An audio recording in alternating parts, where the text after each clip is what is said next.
Good morning, my name's Will. I'm from the Australia Zoo Reptile team. We're here at 6 a.m. to do our early morning reptile run, to check on all our animals, check they're all up and awake, give them their food, make sure they're nice and healthy. So in this habitat we have 3 eastern blue-tongued skinks, who at this time of the day are usually in a few different spots having a bit of a sleep, and we're usually just picking them up, having a quick look over them, make sure there's nothing that jumps out. Nice and happy, and we put him back to bed. There are 6 species of what we call blue-tongued skink throughout Australia. These guys are mostly found along the east coast, the one most people are familiar with. And these boys are still young, they can get a lot bigger than this. Aptly named because of that blue tongue. The easiest way to distinguish them is that, like when you walk around the zoo and you see the eastern water dragons, which are gamids, they have much longer and thinner limbs and a much longer tail, whereas your blue-tongued skinks, or in the east coast of Australia, most people call them blue-tongued lizards, they have much shorter, stumpier legs. So that's one of the biggest distinguishing factors. Unfortunately, often when people see them in gardens, they'll kind of get thrown into the same camp as snakes. People will see that bright banding that they have and instantly think snake. These are great animals to keep around. They're controlling a lot of your insects that you find throughout your garden, and they pose no threat to humans as well. They're really, really cool little species. But as you see, it's a pretty big habitat and there's a lot of hiding spots for them. One of their favorite spots is usually down in this corner. It's our third one.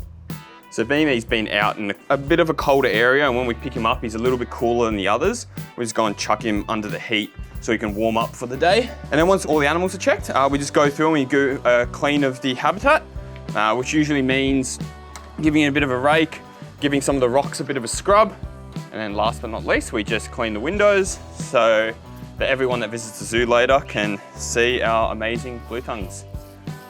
That's it. Now we'll move on to our next habitat. So for these guys, what we do is we come through and we check that they're all here first. We'll go through, we'll scoop out any of the algae, any of the leaves that have fallen in overnight.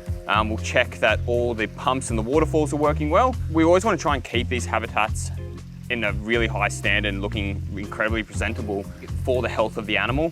If we allow it to become dirty and we get a build-up of sediment in the habitat, it can detrimentally impact the turtles.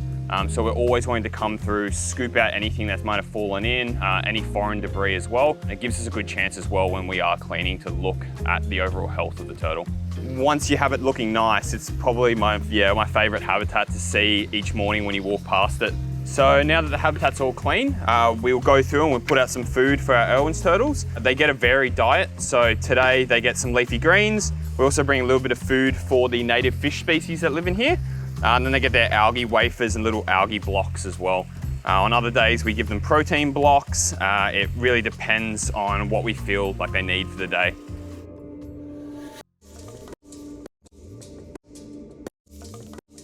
So we have 3 rhino iguanas here on display. We have a male and 2 females. When we come in here in the morning, we're mainly making sure that nothing's happened overnight while we haven't been here. Being from Dominica and the Dominican Republic, we mirror that microclimate in regards to the different rocks that they're getting, sand or quite rough soil. At night, as I mentioned, we keep them in an area which is still naturally quite warm for them, so they're not getting those big swings in temperature, which is not normal for them. So in here we have 2 female rhino iguanas. We usually just go in, we have a bit of a check on them, make sure they're nice and healthy from the night before. We'll give the area a bit of a temperature reading, and then we'll let them out for the day. And see, it's all on their schedule. We don't force them out or anything like that, but they know as soon as the doors open that there's food out there for them, so they'll typically just head out on their own. So that's one of our male rhino iguanas. And this morning he's going to get a bit of native ginger. He's more interested in what's going on outside. Like I said, they are very territorial species, so when he sees 3 people hanging out and 2 people with cameras, he's always a bit on edge to figure out why you're just standing there looking at him.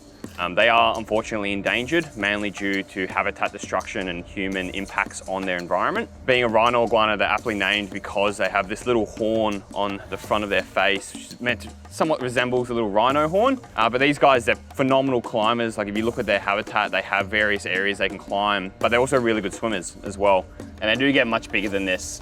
So he's not a fully grown male. When they get to full potential, they can reach 1.2 meters. are over 10 kilos in weight, so they're a pretty big iguana. Awesome, but we'll head and see our Komodos. We always want to be checking the temperatures for our reptiles. For our Komodo dragons, it's really important because we are starting to go into their breeding season. And naturally, they breed in kind of the Indonesian equivalent of autumn, but it is this time of the year where we want to start making sure our temperatures are correct, and then again checking the habitat to make sure there's no behavior that we're seeing which could indicate a negative wellbeing outcome or something which indicates that breeding seasons kind of come early for them. Being a reptile, they will consistently shed their skin. For snakes, it usually is in one long piece.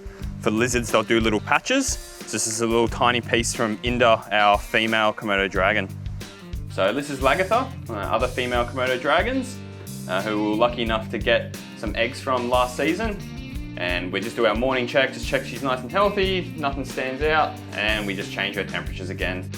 Throughout the year, we offer a variety of different temperatures. In the summer, their hot spot area is usually reaching about 35 degrees, whereas in winter, it's only about 31.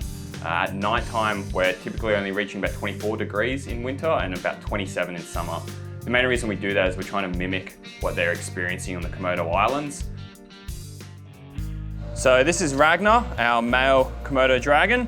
When he first comes out into his habitat, you can see that tongue flicking out of his mouth. What he's essentially doing is just smelling. So these guys have an incredible sense of smell. When we're here cleaning in the morning, obviously he's smelling us when he first comes out, but also as part of cleaning his habitat, we also put out various enrichment for him. Enrichment can come in the form of blood trails, can come from browse from other species, things like koalas, some of the browse that's given to the otters. It helps stimulate that brain, so they're a very, very intelligent animal. So that's why you can see him smelling all the different objects in his habitat, from the little rock all the way to all the different plants that we put in as well. So one way you can help these guys is by coming visiting the zoo. A portion of the funds that you put in actually goes back into breeding programs and some of the conservation efforts for the Komodo dragon in Indonesia. But also if you come to Australia Zoo and you're interested in getting up nice and close to Ragnar here or one of our Komodo dragons, we are one of the only zoos in Australia that offers a Komodo dragon encounter in this capacity where you can come in and get as close as I am, give them a big scratch, and it's one way you can also further contribute to their conservation.